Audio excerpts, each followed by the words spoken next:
While her friends rushed to get her to safety, Octavia herself was experiencing some hardships. This is the other side of a story that has already been told. I am the Ethernaut, and welcome to the Etherlog, the key to Vidra.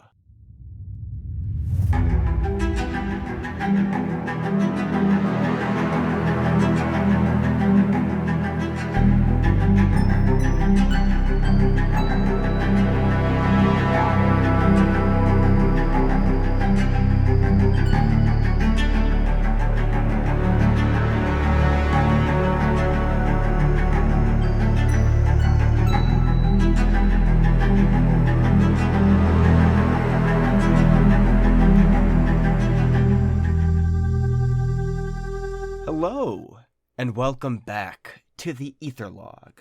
My name is Sam Comerford, and I am the Ethernaut, currently with allergies, so I don't know how this is going to sound, really. I might sound a little sick, because I am. With me today is just one person, who you might have noticed was missing in the last few episodes, and that, of course, is Chrissy. Hi, Chrissy. Oh, hi. So great to have you back. This is kind of a one-shot for kind of what's going on in Octavia while she's unconscious, because of course there's shenanigans happening. I'm not just gonna knock somebody out and just have that be that. No, it's gotta have story significance. So are you raring to go? You ready? You feeling good? Hydrated? I am so ready. I have been drinking spicy water. That counts as hydrated, right? Is spicy water code for alcohol, or is it actually spicy water? It's code for alcohol. Okay. Because I know people who will just put spice in water. Wait. I don't understand it. Yeah, no, I don't get it. Makes no sense. What? What spices? Like cumin, I think. No, thank you. Yeah, no, thank I you. don't understand it at all. I guess maybe if you're sense. sick, it's like a kick to your sinuses or something. I don't know. I don't know. No, this is specifically a seltzer brand that I shall not name unless they want to sponsor us at some point. Then I'll name them all day. Sponsored Etherlog seltzer. That sounds pretty good. Mm-hmm. All right. You know what? Let's get right into it. All right, let's go. You awaken in a dark expanse that seems to have faceted edges. The sky is fractured with a pulsating light that pours into this area, illuminating a place that looks like it's entirely made from key crystal. This place isn't empty, however, as you can see buildings made from the same blackened material that look very familiar to you. However, before you can take this all in, you see a figure that seems to construct itself from the surrounding key crystal, and it looks exactly like Onyx Eye. Well, I haven't seen you back here in a minute. You fucking bastard. Oh, me? Come now. You know this isn't the real me. This is a part of yourself. I'm not actually here. Wait. So that means I can do this, and I'm just gonna haul up and punch him? Yeah. Go ahead and make an attack. That's an 11. That fits. 11? You do hit Onyx Eye. However, as he shatters from the force of your punch, he immediately just kind of reforms from this crystal. And he says, listen, if we're going to be straight with each other, that's not going to do much. No, but it makes me feel a little better. Why are you here? Why am I here? I don't know. Why did you put me here? It wasn't a conscious attempt, I assure you. Oh, no, I'm sure. Well, I wouldn't say I'm equally confused. I'm a part of you, and thus I know what you're thinking for the most part, so... Yes. Oh, well, if you know what I'm thinking, that makes one of us. Why don't you tell me? You're probably thinking, where the hell am I right now? I'm assuming. Actually, that is in fact pretty accurate. So, again, because I'm you, I don't know too much, but if I had to take an educated guess, this seems like... Well, I don't know. What's Go ahead and make me an intelligence check. Ooh, okay. Can be Arcana, if you'd like, if that's better. That's a little better, yeah. That is 15, 12 plus 3. You're noticing that as Onyx Eye, or this kind of projection, is kind of stammering a little bit, is looking around all confused, just as you are, you notice that these facets line up with something you've seen a few times. That being your stone heart, which is the receptacle for your soul that was put into you by Onyx Eye in order to resurrect you. Am I inside myself? That would make a lot of sense. Am I dead again? It didn't feel like this the first time. Well, I don't know. You're asking questions to yourself, but, maybe. I don't think so, though. I think, well, look, and he kind of points up at the cracks that are in this kind of faceted ceiling.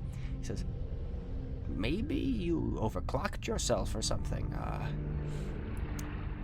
You know, you did get pretty angry when you saw, me, the real me, outside in the world, so maybe your heart just sort of became overwhelmed with ether energy? I don't know. This, again, my extent of knowledge is your extent of knowledge. My anger was entirely valid, and I think you know that. Even the real you, not just the you that I've somehow conjured for whatever fucking reason. God, why are you here? I don't know. Again, this is, a weird choice, but, what I do know is that you are in dire straits right now, and that is rather unfortunate, but, it looks like, we have a bit of a journey ahead of us. And he points, gesturing to what appear to be doors. And they seem to be in different places along this blackened pathway that stretches into the far beyond of this plane. Where did those go? I get it, you don't know. I don't know. If I had to take a guess, though, we already know. Or at least this is knowledge we already have. Well, I guess nowhere to go but forward. I'll walk to the first one. You notice that this door is sort of woven into a tree. Everything here is made of this same uniform black crystal, but the roots on this look very kind of real, even in spite of that.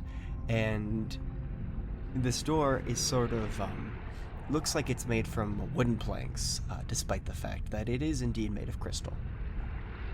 This feels familiar. Yes, it's the treehouse one, if I'm not mistaken. My family's treehouse? Yeah, look, your initials are up there. I, swing the door open. As soon as you swing the door open, you are pulled into the perspective of a memory. So, you now are playing in your treehouse. You're younger, you're probably 8, 9, maybe. And sitting across from you is your brother, Dorian. And he's about at the same age, give or take. And you seem to be playing this sort of game of cards. And he looks at you with this little impish grin, says, "That's 3 of a kind," and he lays down this impressive run of cards and sort of folds his arms, waiting for you to put down yours. You and I both know that you cheated. I did not. I would never cheat. Roll up your sleeves right now. I don't. I mean, I don't have to. The buttons are a little stiff. I don't know if they'll really come off.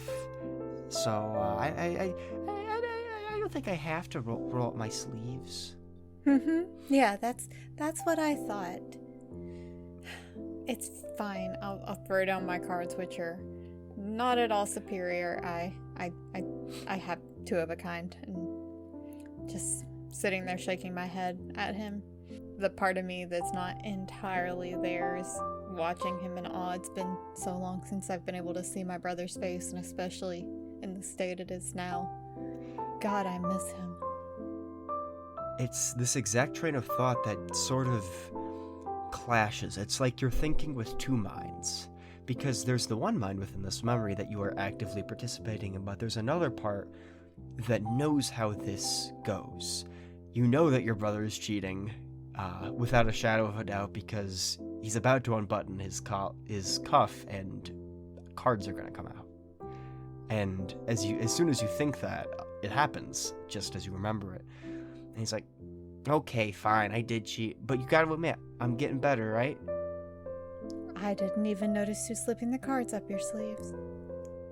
He grins wildly and says, "Maybe if this school thing doesn't work out, we can go run to Promundus or something and be like cool, like street urchins, like thieves. I think that would be pretty fun."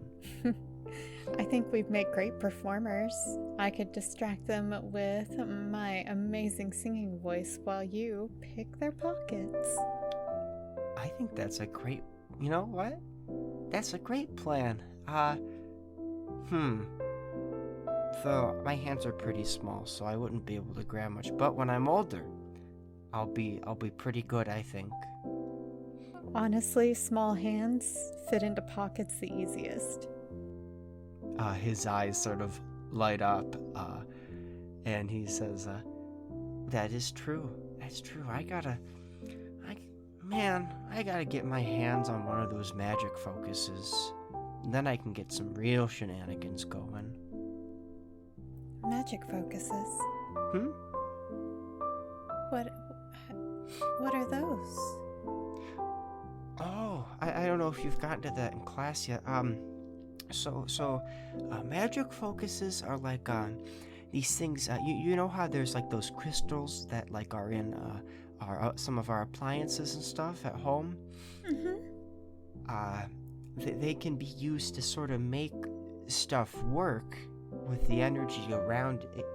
I'm not too good at explaining this kind of stuff. It's real complicated. But there's some like stuff that allows you to kind of channel this kind of energy all around us. What did Miss Greensack say? It was ether. Yeah, that's what she called it. And you can kind of channel into this stuff, and you could do all sorts of things. Like I saw her manifest like this ghost hand, and like do something, and like she put a note in one of the other kids' pockets. It was crazy. That would be cool. That would really help, I think. Oh wow.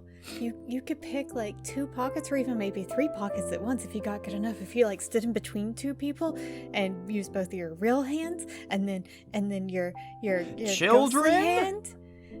You hear the shout of your mother come from down below you, and you hear her kind of walking towards the treehouse, and she says, "All right, I don't want to play around, children. Which one of you pilfered a cookie from the jar? You know you're not supposed to." I immediately panic and look guilty. Dorian kind of gives you a look like, "Come on, really?" But before you can confess to it, he says, "I did it, Mother. I'm sorry." "Well, Dorian, that's it. No dessert for a week.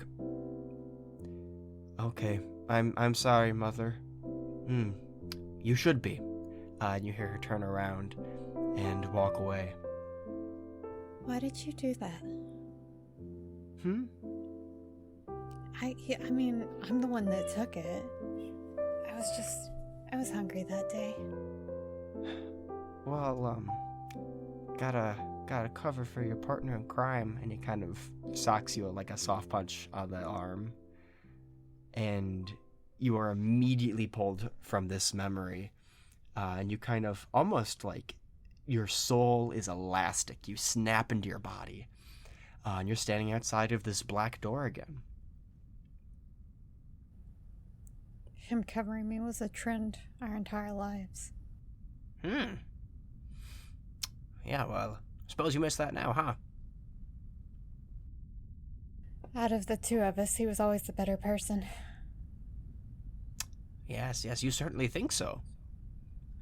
And Onyxai begins to walk away towards another door, kind of tittering to himself. And he says, he was definitely the smarter one in school, that's for sure. Excuse you, my talents lied elsewhere. And I could have gotten better if somebody hadn't killed me before I really had a chance to thrive. Well, listen. Again, I can't justify that because I'm not actually Onyxai, but at the same time, you and I both know that school was not the place for us anyways. I had the world to learn things from. Books were never really the answer. Yes, Mother and Father hated that. Yeah, they did. Although my getting sick made things a little easier. They didn't judge me so harshly, they were too worried about everything else. I remember that. That wasn't fun. That was not fun. No, it wasn't. As you walk towards this next door, it smells familiar. It smells sick. And you immediately know when and where this is, as the door is to your bedroom. Well, are you ready to meet you? God, I wish I never had. Oh, same. I could be somebody else right now. Somebody probably more closer to you. I don't know why your subconscious chose me to be here. That is a little odd. I opened the door with trepidation. You snap into the perspective of yourself. Bedridden, you have been for a long time now. People have tried all sorts of treatment, and rarely does something ever work, and if it does, it's temporary. You're older now. You're probably, what would you say you are? Oh, God. Early 20s? Yeah, early 20s. Yeah. And you haven't been able to go to school, you haven't been able to go out, you're just in bed, perpetually. And it is miserable. And I need you to roll me a perception check. Can do. That is a 6. A 6, okay. You are constantly attended by your parents, whatever doctors, mystics, or other quacks they bring in to try to fix you.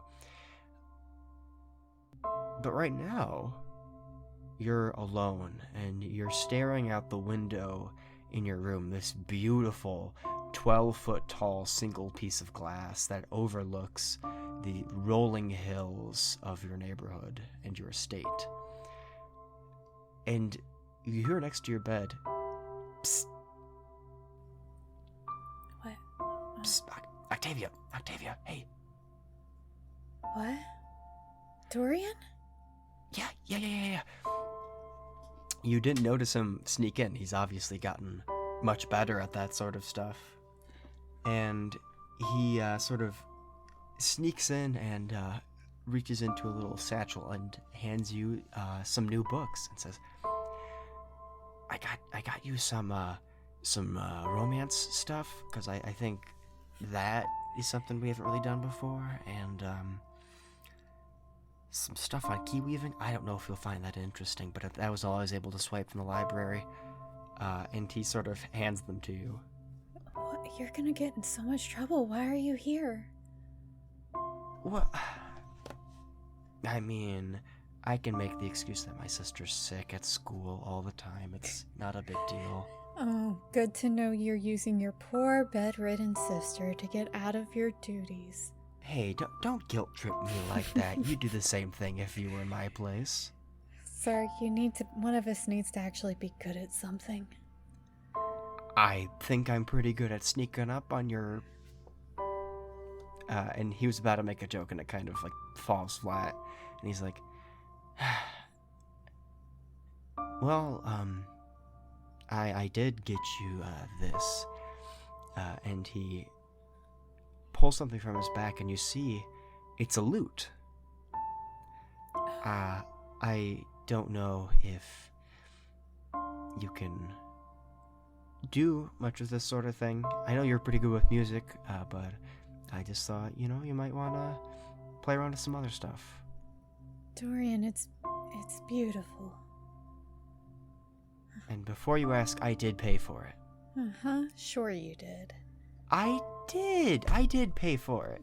I did pay for it. Did you pay fairly for it, or did you leave a few coins behind when you took it?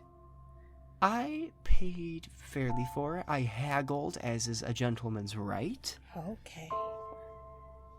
It's lovely. How am I gonna explain it to Mother? Well, I would just put it under the bed or something, or maybe you have a mysterious lover who comes in through the window. I don't know. Yeah, I totally have the energy for a lover right now.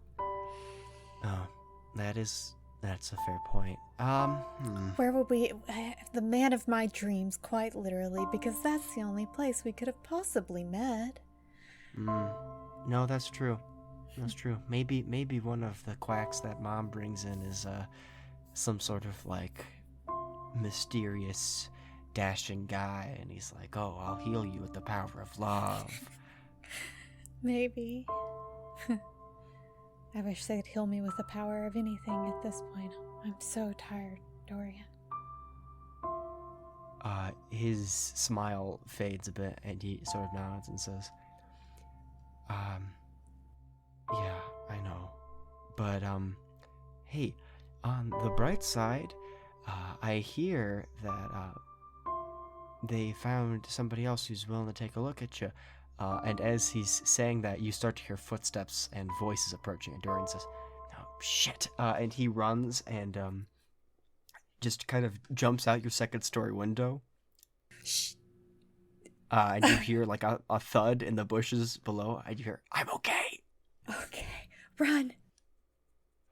You hear him scramble away as the door to your room opens. And your mother's standing there, and she says, Octavia? Honey, how are you doing? I like try to hide the loot behind my Yeah, give me a sleight of pillow. hand. Hopefully my rolls are a little better than they have been. Nope, that is not good. That is a 5 + 3, 4, and 8. You drop it on the floor and it clangs loudly. And your mother says, Where did you get the loot, Octavia? One of the doctors you brought in was in love with me, and he slipped it under my bed one day. Are you trying to be obviously sarcastic, or are you? Yeah, she kind of like gives you a look, and but she, at this point she doesn't care about this sort of stuff. She just cares about you. She says, "All right, well, never mind that. I have somebody I would like you to meet. This here is Mr. Ogden, and in walks a gnomish man." And he has a set of goggles on his head, wispy gray hair and mutton chops, finely pressed clothes, a prosthetic arm with these weird kind of razor-sharp fingers, and a missing left eye that has been replaced with a perfect sphere of key crystal, which has corrupted the skin around it. And he smiles this yellow-toothed grin and says, "You must be Octavia. My name is Olivar Ogden, but friends just call me Onyx Eye. I'm here to make you better." And you snap back into your body, or at least the one within your heart. This is a little confusing for you. As next to you is fake Onyx Eye, and he says, I didn't think his teeth were that yellow." Yeah, you were never the most attractive being to look upon, honestly. I don't know why Mom thought it was a good idea to hire you. You looked terrifying. Well, I mean, I suppose you have to look for the job you want, and, well, he is a necromancer as far as I'm aware, so... Yeah, he is. I learned that the hard way. She didn't know that, though. But, oh, did she have opinions? And he slowly turns to what looks to be the final door, and it's clearly the front door to your house.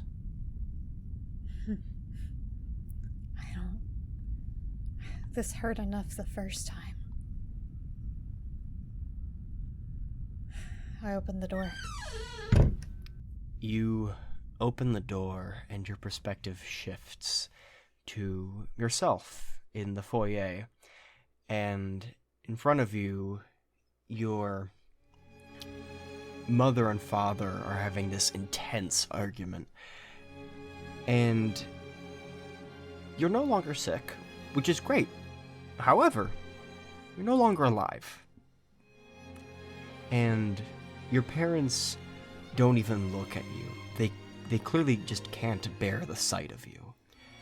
When you originally awoke, your mother sobbed, not out of love, but of horror. You know immediately you're no longer their daughter, as their disgusted looks plainly broadcast that. I just stand there with a knot in my throat, watching them scream about me as if I'm not even there, unable to speak. I didn't ask for this. You feel a weight on your back, and you know it's this bag you've packed for yourself. You've made up your mind on what your next step should be. If you're so content to have me gone, I'll leave. You did this to me. I'd never asked for this. You could have just let me die. Like, really die. Now I get to walk around with everybody looking at me with the same expression that you do. Your mother goes to say something. She seems just distraught, but your father seems angry. And he just looks at you and says, "Then why don't you go die then?" Maybe I will. I'll make sure not to tell anyone around not to bother letting you know that it's happened. Good. And he sort of just storms off, and your mother is just sobbing on the ground right now. I would say take one last look at your daughter before she leaves, but that happened months ago, huh? No response. I just turned to go. You walk out of the front door and into the rain and wind that you can only partially feel now in death.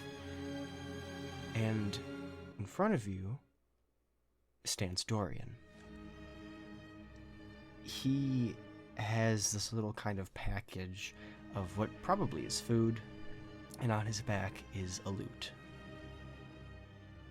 I don't know if you need to eat, but I made you some food for the road. And he sort of hands you the food, and he looks you in the face. Thank you. I don't tell him that I don't need to eat.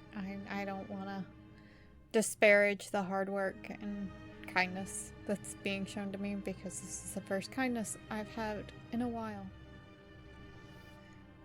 I'm gonna miss you. He responds with a tight hug and says, you know, when you're off adventuring, just, make sure when you have a cool memoir or something, you mention that I was okay, right? I'll make sure to mention that you were more than okay. You were the best brother I could ask for. You can feel his tears, like, hitting your shoulder, and he pulls back, and you feel in your back pocket, he's left you this sort of knife. And he says, for protection, I guess. Well, what's the worst someone can do to me? Kill me? He forces a smile, and then just watches you leave. I give a small wave and turn to go and try not to look back after that. You don't, but you can feel his eyes on you the entire time until you crest that hill. And you're snapped back into your body. But something's different now. You notice that Onyx Eye's gone, or at least the part of you that was projecting him. Instead, there are these odd noises. As you turn towards the source, you see that a fourth door has appeared in nothingness. There's nothing behind it. Nothing should be able to be holding it up. But it's unfamiliar to you. It looks of some sort of horrible wrought iron. And it clearly has just closed, because right outside of it, there are 3 beings made of this crystal that look sharp. And they are running right for you. I need you to roll initiative. Oh shit, alright. Are you kidding me? My dice is like, no rolls above 10 for you. That is a 7 plus 3 for a 10. Yeah. Okay. Okay, that's off to a good start. Great start, let me tell you. Okay, so these things do act first. You don't know what they are. These just are. They scream with this ear-splitting cacophony of layered voices as they get to you and just start to rend at you with these razor-sharp claws. They're just gonna attack you. What's your armor class? 13, I think. Make sure. Yeah, 13. Okay. You are hit once, and you take 5 points of psychic damage as this sears you. You are up. All right. I just look around, panicked, let out. You hear just like a pained yell escape from her, and as she yells, a clap of thunder booms out from her, and I'm gonna cast Thunder Wave. Whoa. Okay. They are all gonna make saves. That's con. Yes. Believe it or not, crystalline beings are not great at that. Yeah, they all fail. Cool. If they're made out of crystal, I think they actually might take more damage with that too. That's for shatter. Oh, okay. Yeah, you're right. I was looking. Yeah. Yep. Bard spells. I know. Yeah. That is 12 thunder damage. Wow, okay. You actually kill all of them. As with this scream coupled with this thunderous roar, this is your own fucking heart. You are the boss around here. At least you're pretty sure you are. as this ripple goes not just the original radius, but to the ends of this plane, and it shreds these beings apart into these shards of crystal. Everything around you is destroyed, with the one exception of the ominous door in front of you. I take a breath.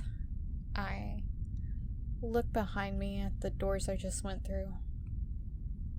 At least one memory that I didn't want to relive. And I grip the handle of the new one and step through with my hand shaking. You are sucked into yet another perspective. You're in this dank and dark basement, lit only by a candle. You don't recognize this place, and you seem to be bound to some sort of laboratory table. Wicked implements line the walls, and you can hear the sound of creaking at the top of the stairs.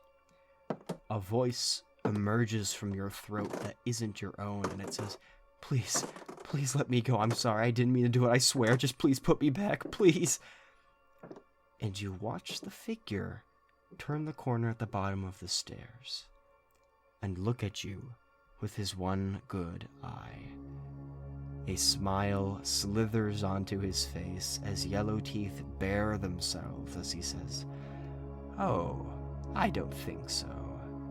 I have much bigger things in mind for you than your previous life."